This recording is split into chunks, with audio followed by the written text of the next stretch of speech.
ฮัลโหลสบายดีอยากกินส้มเลิกการมายากเกี่ยวประเด็กใส่หมกพริกใส่ข้าวคั่วนี่เมื่อวานในตำเจียวประเด็กมาแล้วอยากกินส้มหมักแอปเปิ้ลแล้วอยากกินโอ้มื้อเช้านี้ไปเห็นคลิปบ่าวลาวเพิ่นไลฟ์นะสอนเฮาดาวน์โหลดนั้นมาไลฟ์หั่นนะแบบเฮายังบ่ได้ผ่านกฎหั่นนะเฮาสามารถเอามาไลฟ์นะขอบใจเด้อบ่าวลาว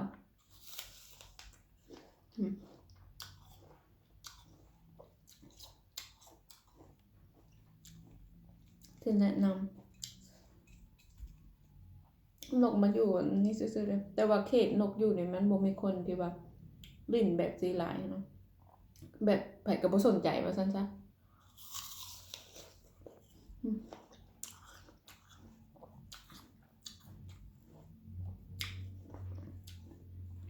เวลา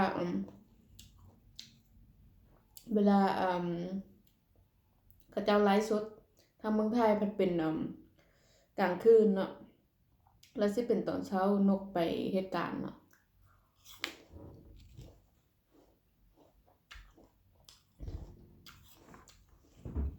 ก็เลยบ่ได้เบิ่งหลายอันเบิ่งน้อยนึงแต่เนาะเด็กก็บ่ได้เบิ่งทักทายกันน้อยนึงก็ยังดี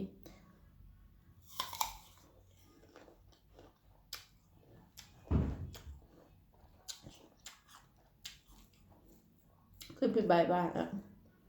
มาช้าดีกว่าไม่มา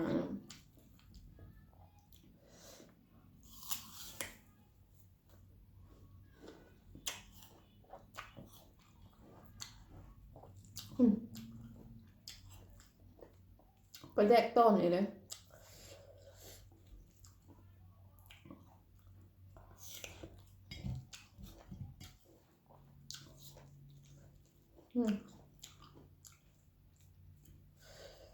ต่ำเมื่อวานกินกับข้าวเหนียวแต่ว่าบริษัทคลิปฟังลมโทรศัพท์ช่วงนี้สนทนาแต่เรื่องเงินเมืองลาว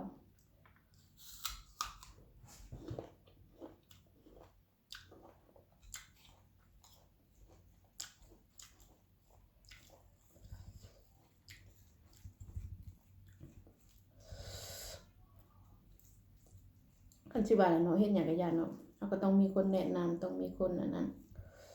ถ้าบ่มีคนแนะนำกันเฮาบ่ถามไปก็บ่ฮู้เนาะ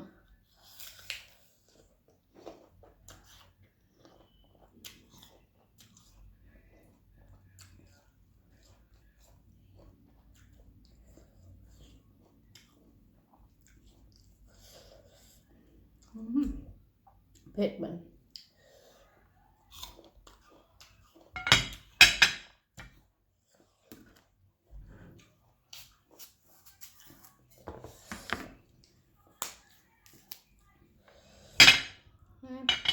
โทษเด้อดังไปจิกต้นดูบ่จิกดอก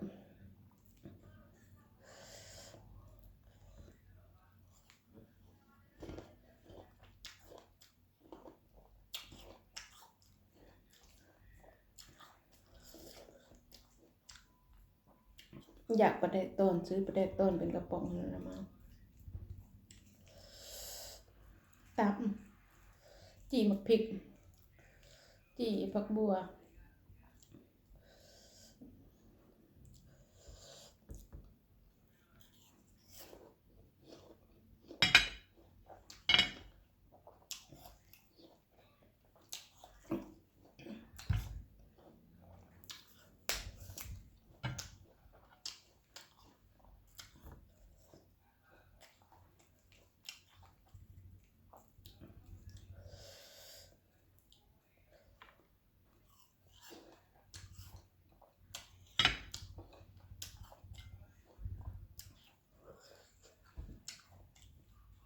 ไปแล้วพวกเจ้า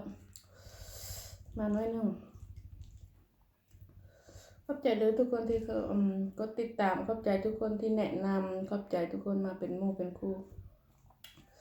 ขอบใจทุกกำลังใจ